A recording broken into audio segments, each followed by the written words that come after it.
اعوذ باللہ من الشیطان الرجیم بسم اللہ الرحمن الرحیم قال رب اشرح لی صدری ویسر لی امری واحلل عقدۃ من لسانی یفقہوا قولی۔ میں محمد ابراہیم آپ کی خدمت میں حاضر ہوں اناوش کمپیوٹر اکیڈمی کی طرف سے۔ سب سے پہلے دوستوں السلام علیکم۔ اس کے بعد میں آپ سے یہ گزارش کروں گا کہ اگر آپ نے ہمارے چینل کو سبسکرائب نہیں کیا تو پلیز آپ سبسکرائب کر لیں اور ساتھ میں بیل آئیکن کو پریس کر لیں تاکہ آنے والی ہر ویڈیو کا نوٹیفیکیشن آپ تک پہنچ سکے، اور ساتھ میں اپنے دوستوں کے ساتھ بھی شیئر کریں۔ جیسا کہ آپ کو پتہ ہے ہماری ٹیم اور ہم آپ کی بے لوث خدمت کر رہے ہیں۔ میں نے تو یوٹیوب پر جا کر یہ سرچ کیا، جب میں نے پڑھا ہے فلسفہ تو میں نے کلاسز کے لیے باقاعدہ سرچ کیا۔ مجھے 11ویں کلاس یا 12ویں کا جو فلسفہ ہے اس کے کوئی لیکچر کہیں سے نہیں ملے، اور ہم یہ خدمت پہلی دفعہ ہم نے اس چیز کو اس کی جو کمی محسوس کی، اس وجہ سے ہماری یہ کوشش ہے کہ ہم اس چیز کو باقی انگریزوں کے جو ہیں وہ بھی مطلب فلسفہ انہوں نے بھی لیکچر جو ہیں ان کے بھی تھے، باقی انڈیا اور ممالک کے تھے، لیکن پاکستان کے جو ہیں فلسفے کا، اور فلسفہ کیونکہ پڑھا ہی کام جاتا ہے۔ فلسفہ لوگ یہ کہتے ہیں کہ فلسفہ پڑھ کر کیا کرنا ہے، بلکہ یہ نہیں، جیسے کہ پہلے بھی آپ کو میں نے بتایا ہے کہ فلسفہ ام العلوم ہے، تمام علموں کی ماں ہے، اور افسوس کا مقام ہے کہ پاکستان کے اندر اسٹوڈنٹ فلسفے کے بالکل نہ ہونے کے برابر ہیں، مطلب بالکل ہیں ہی نہیں۔ تو دوستوں آپ سے یہی گزارش ہے کہ آپ فلسفہ پڑھ رہے ہیں، اس فلسفے کے ساتھ فلسفہ حیات کو بھی پڑھیں، فلسفہ حیات کو سمجھیں۔ جیسا کہ آج کل رمضان کا مہینہ ہے، رحمتوں کا مہینہ ہے، آپ اللہ کی رحمتوں کو بھی سمیٹیں، ساتھ میں قرآن پاک کی تلاوت کریں، اور بہترین کتاب ہے فلسفہ حیات کو سمجھنے کے لیے قرآن پاک کو آپ پڑھیں، سمجھیں، تفسیر پڑھیں، کسی جو جید عالم ہیں ان کی تفسیر جو ہے لکھی ہوئی وہ پڑھیں، قرآن پاک کو سمجھیں کہ اللہ پاک نے آپ کو تخلیق کس وجہ سے کیا ہے۔ یہ بھی ایک فلسفے کی، اگر آپ انشاءاللہ یہ بھی آپ پڑھیں گے فلسفے کے اندر ہی، جیسا کہ پہلے بھی ویسے بیان تو ہو چکا ہے کہ وجودیات کے اندر ہم کر چکے ہیں کہ انسان کے وجود کے اندر فلسفہ، یہ بہت لمبی چوڑی بحث ہے فلسفے کے اندر جو کی جاتی ہے وجودیات کے اوپر، کہ انسان جو ہے اس کے یہ کائنات کہاں سے شروع ہوئی ہے، یہ جو کائنات ہے اس کا وجود کیا ہے، یعنی اس کے اندر یہ بہت لمبی چوڑی بحث ہوتی ہے۔ تو دوستو آج جو ہم نے پڑھنا ہے، جو آج ہمارا لیکچر ہے وہ ہے فلسفیانہ نہج۔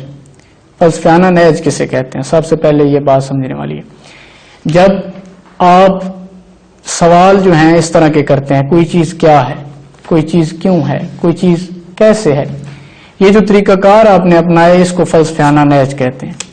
یعنی آپ کے یہ جو سوالات کا طریقہ کار ہے اس کو فلسفیانہ نہج کہتے ہیں۔ فلسفے کا جو موضوع ہے وہ احساس علم اور احساس وجود کے اوپر جو ہے وہ ڈسکس کرنا ہے، یعنی جو علم کی بنیاد ہے اور جو وجود کی بنیاد ہے اس کے اوپر فلسفہ جو ہے یہ زیادہ ڈسکس کرتا ہے۔ فلسفے کے اندر بعض اوقات اس طرح بھی ہوتا ہے کہ بنے بنائے نظریات ہیں جو ان کو رد کر دیا جاتا ہے، بنے بنائے نظریات کو رد کر کے علیحدہ سے جو نظریات ہیں ان کی باقاعدہ تحقیق اور چھان بین کی جاتی ہے، اس کو رد فلسفہ کہتے ہیں۔ یعنی اور رد فلسفہ جو ہوتا ہے یہ بھی فلسفہ ہی ہوتا ہے، جیسا کہ کوئی ماہرین جو فلسفی گزرے ہیں وہ کسی چیز کی ان کے نظریات پیچھے سے آ رہے ہیں، اور ایک آگے سے آتا ہے فلسفی، جدید دور میں آئے فلسفی آتا ہے، وہ پچھلے جتنے نظریات ہیں ان کو رد کر دے اور وہ ایک اپنی طرف سے نظریہ دے، اس کو رد فلسفہ کہتے ہیں، اور یہ بھی ایک فلسفہ ہی ہے۔ اور فلسفے کے اندر عقل و استدلال کے ذریعے غور و فکر کیا جاتا ہے، حقیقت تک پہنچا جاتا ہے، حقیقت تک پہنچنے کی کوشش کی جاتی ہے، اور کوشش سے مراد یہ نہیں ہے کہ آپ ایک حقیقت تک پہنچ کے بس فلسفہ وہاں یہ ختم ہو گیا، نہیں، فلسفہ وہاں پہ ختم نہیں ہوتا۔ کوشش سے مراد مسلسل کوشش، یعنی آپ جہاں تک پہنچے ہیں اس سے آگے آنے والے جو فلسفے ہیں وہاں سے آگے شروع کریں گے، وہاں سے آگے غور و فکر کرنا جو ہے وہ شروع کریں گے۔ فلسفے کے اندر کبھی بھی سوچ جو ہے یا کبھی بھی فلسفہ جو ہے کسی جگہ پہ نہیں رکتا، فلسفہ ہمیشہ یہ چلتا ہی رہتا ہے کہیں بھی جا کر حتمی جو ہے یہ نہیں ہوتا.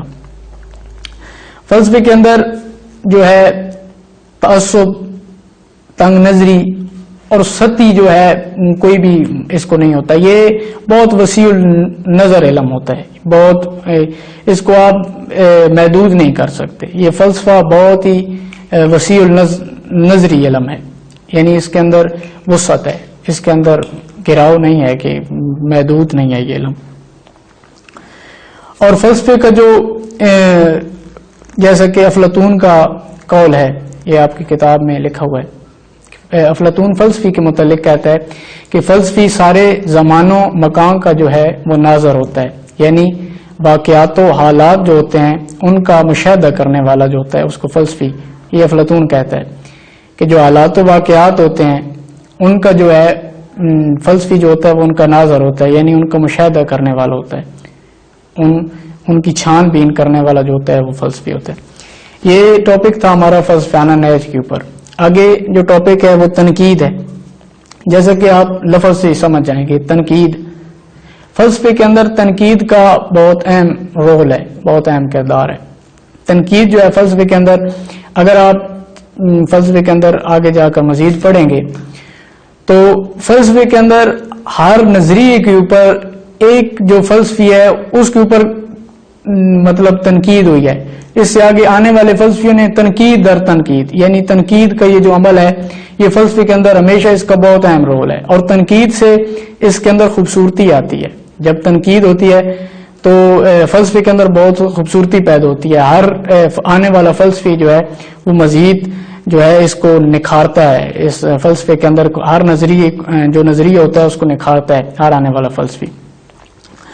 اور تنقید کی اگر تعریف کریں تو تنقید کی تعریف اس طرح کریں گے کہ تنقید ایک ایسا فن ہے جس سے فلسفے میں مزید نکھراؤ آتا ہے، جس سے فلسفے کے اندر مزید جو ہے بہتری آتی ہے.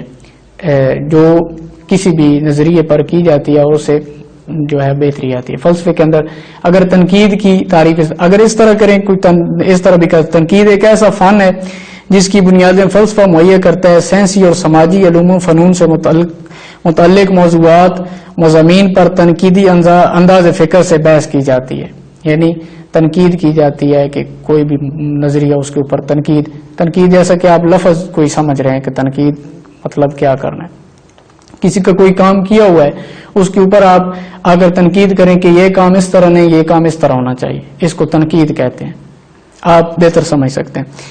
اس کے بعد اگر انسان کی جبلت کو چیک کریں تو انسان ہمیشہ جستجو اور تفکر میں رہتا ہے کہ انسان ہمیشہ نئی نئی چیزیں جو ہیں ان کو تلاش کرنے کی کوشش کرتا ہے. خدا سے رابطہ جو ہے فکر کی انتہا کی ایک بہترین مثال ہے.